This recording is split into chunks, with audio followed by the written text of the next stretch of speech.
Hey Paul, I'm Propagandist and I'm bringing you some more Girls on Panzer content here on my channel. So, of course, if you're watching this, probability is you watched my previous video on Girls on Panzer Das Finale, the new instalment in the Girls on Panzer franchise, which was covering basically the storyline, the plot details that we know so far. As promised, we're going to be doing more content on Das Finale here, based on what we know coming out of the first part, which has already aired over in Japan.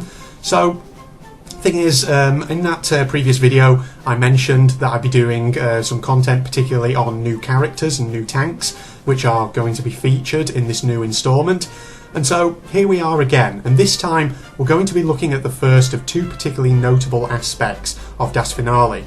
So we're going to be looking at BC Freedom Academy, the first opponent that Oarai is going to be facing as part of the Winter Senshido tournament that was mentioned in my previous video on Das Finale, the one where we were looking at the storyline. So the usual kind of notices before I get cracking into things. Firstly, as always, I'm on the left side of the screen so that I can overlay static imagery to the right. Secondly, like all my other GuP videos, there'll be no actual animated footage featured in this video for copyright reasons. Obviously, I don't want to get the video blocked, as was the case with my first attempt at the Anzio OVA review that I posted a while back. So, no obviously actual footage, but instead you'll just have to sort of make do with static imagery, but hopefully, you know, that won't be too big an issue. Thirdly, of course, as always, I'll be glancing frequently away from my camera towards my screen, just because I have a Word document open that has all of my notes listed in it. Got about 4 pages or so, as usual. That's usually the average for these videos. So, yeah. I've got, obviously, you know, all my notes accumulated on my screen before me from all the information I've managed to gather, so I'll be referring to that quite frequently throughout this video, just to, you know, ensure that I don't forget to mention anything.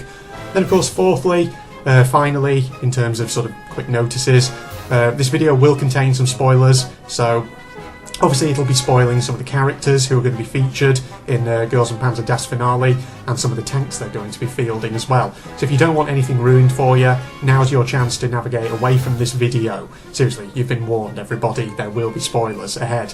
But of course, if that's not a problem for you, then without further ado, let's actually get talking about BC Freedom Academy. So perhaps the first thing to note about Girls on Panzer, very quickly before we start covering this particular opponent, is that every opponent Oarai has ever faced in the Senshido matches throughout the TV series, throughout their film, has always been themed after a particular World War II belligerent state.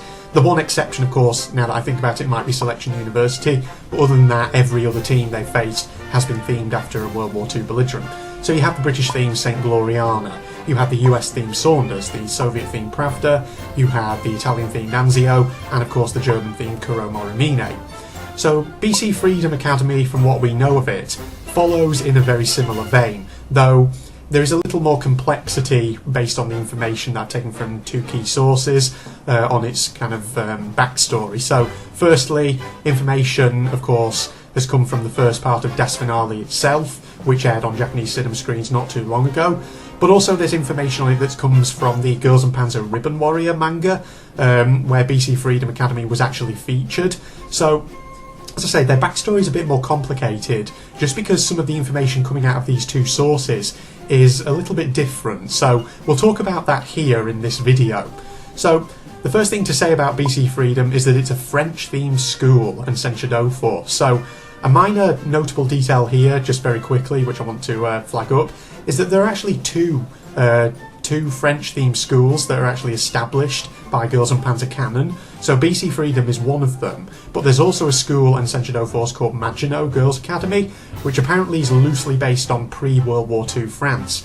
So obviously, the thing is, that's, like I say, pre-World War II France. So it'll be interesting to see what BC Freedom is based upon, because I've been looking, of course, over all the information that we've got, and like I say, it does look quite interesting, if a little contradictory in places. So BC Freedom apparently is based on more than one particular period of French history. So in the Ribbon Warrior manga, it was established that BC Freedom was a World War II themed school, but it was the result of a merger between two separate schools, so BC High and Freedom High. So as such, it was a school that was divided into two very distinct halves. One that was based on Vichy France, occupied France from World War II, and the other being based on the Free French forces that were led by General de Gaulle during the war. So What this means is it has a student body that's often at loggerheads with each other. So Ribbon Warrior did also feature its own kind of unique characters. So, you know, I'm going to be showing them on the screen right now in a picture that I've taken from that manga. So their commander was called Asparagus, who you can actually see in the centre of that image. So, you know, interesting little fact there. As is the case with a lot of Girls and Panzer's various teams, you know, BC Freedom, its crew members originally took their names from various items of food or cuisine. So you had Asparagus, the commander. I think there was also one called Mussels, and there was another one as well called Bordeaux, interestingly. So yeah, they were all sort of, you know, their names were taken from sort of food themes as well, which, you know, is pretty much standard and what we expect from Girls and Panzer, more or less. Yet in Das Finale, there's actually a slightly different theme introduced, as well as a cast of new characters for BC Freedom Academy.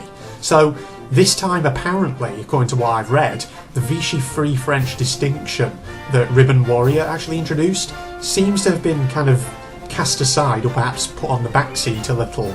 So the divide between the student body is still there, but now it's taken on a French revolutionary theme, apparently, for Das Finale. So you have one side that sort of represents kind of an upper class faction, whilst the other side represents more of a kind of lower class faction. Meanwhile, the commander of BC Freedom is no longer Asparagus, as mentioned in Ribbon Warrior. It's now a girl by the name of Marie, and apparently this name is a reference to Marie Antoinette, the actual real-life historical figure. I mean, hell, thing is, I've actually seen a few images of her around on the internet, which again, I'll probably try and post up on the screen about now, where she always seems to be eating cake, which I'm guessing is a visual pun on that old historical quote that she supposedly said, you know, let them eat cake. I say supposedly, of course. There's actually been some actual doubt cast on whether she ever actually said that, or any such thing. So from my reading, Marie has the challenging task of commanding a school where the student body and the Censured Force is actually divided and struggles to show any kind of unity. So her own two sub-commanders, Ando and Oshida, are often actually shown arguing and fighting in more than a few instances. And this does make me wonder how the battle between BC Freedom and Oarai is actually going to pan out. Because the thing is, the question I suppose on everyone's minds is how on earth is such a divided school going to mount a credible strategy? Or will they surprisingly manage to come together in the heat of battle to actually present Oarai with a very formidable challenge? Or will Miho and Kawashima actually seek to exploit BC Freedom's own internal divisions to their own advantage? I mean, we'll just have to wait and see, I guess. But of course, the main thing which I imagine everyone who's watching this is interested in are the tanks themselves. What sort of armour can we expect a school like BC Freedom to be fielding actually in the first match?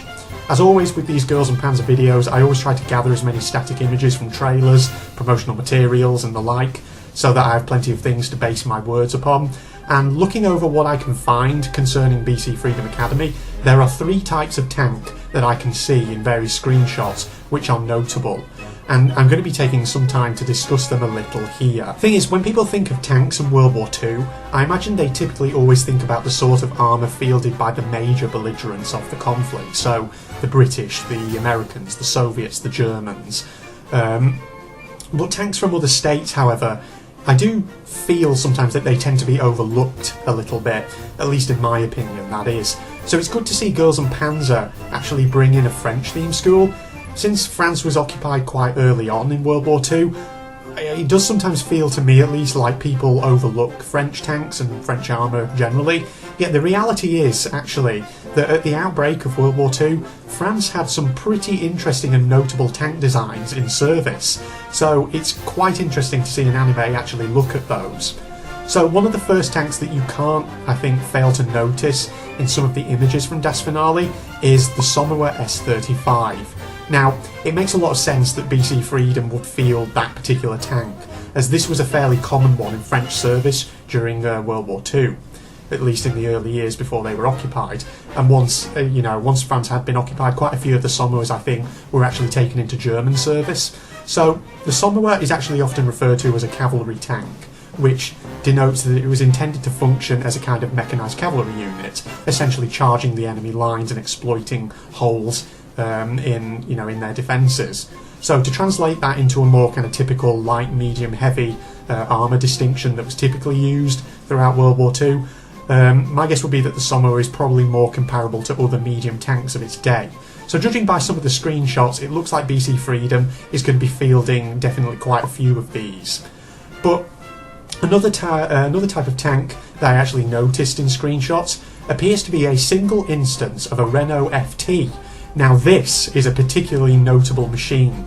The Renault FT is actually a pretty old type of tank, first seen in action, if I'm not mistaken, in 1918, so during the closing stages more or less of World War I, never mind World War II. So the Renault FT is first and foremost a World War I era tank, though of course, you know, if you have any knowledge of history and of tank warfare, you probably know that it did see plenty of use in subsequent conflicts of the period, right up to and including World War II. But the real kind of historical significance of the Renault FT is that it was a pretty revolutionary design for its day. It was the British, you know, who had first invented tanks in World War II, of course with their Mark I through, well, however many numbers there were, you know, those kind of iconic old sort of diamond-shaped tank designs, and of course eventually they invented the Whippet, and of course the Germans reacted with the A7V and tanks like that. So whilst it was the British who first invented tanks, it was actually the French, however, who really kind of took tank design forward, who pioneered tank design overall. The thing is, British World War I tanks, and of course German ones as well, I think, like the A7V, actually lacked turrets. They certainly didn't look like tanks as we know them today. Instead, you know, these kind of tanks used to carry their guns in sponsons along their sides, or they used to have firing slits out of which their cannons would protrude. But the French, as I've said, were pioneers of tank design, and the Renault FT was the first production tank to ever carry its armaments in a fully rotating turret mounted on top of the vehicle. So it was also the first production tank to adopt the design configuration that all subsequent tanks in history would generally follow. So crew compartment towards the very front, engine compartment towards the rear, main armament in a revolving turret on top. So in that respect, it's very much the first iteration of what we call the modern tank design. So it's interesting to see that type of tank actually appearing in Das Finale. From my screenshots, I can only see one instance of this tank, however, actually being fielded, and it appears to be the one that Marie is using, or will be using, as well as the flag tank for BC Freedom's overall force. So that actually makes it something of an interesting choice for a flag tank, because BC Freedom is going to have to defend this quite well. Compared to the tanks that Oarai is fielding, a Renault FT is going to be somewhat outclassed, I would have thought, quite possibly even by Oarai's weakest tank, the Japanese Type 89. So BC Freedom's obviously going to have to factor that into their battle plan. They're going to have to defend it well, or perhaps even they could use it in a way perhaps to draw out Oarai's forces, given how weak it is. Maybe. Those are just some kind of initial tactical thoughts that come to mind. But finally, the third type of tank which I noticed in BC Freedom's lineup, and which again really stood out to me, was this one which you're seeing on the screen right about now. That, ladies and gentlemen, is an ARL-44, which is basically a type of heavy tank which has a history as interesting as that of the Renault FT. The fact that this is being fielded in a Senshidou match actually does raise an interesting question about the rules of Girls and Panzer's bizarrely fascinating sport. Thing is, as far as I'm aware, based on information taken from the Girls and Panzer wiki, Senshidou permits the use of any tank from before mid-1945. Yet, in this respect, the ARL-44 is a bit of a curiosity. It didn't actually enter production. I'm actually speaking about the real-life history here, by the way. It didn't actually enter production until after World War II.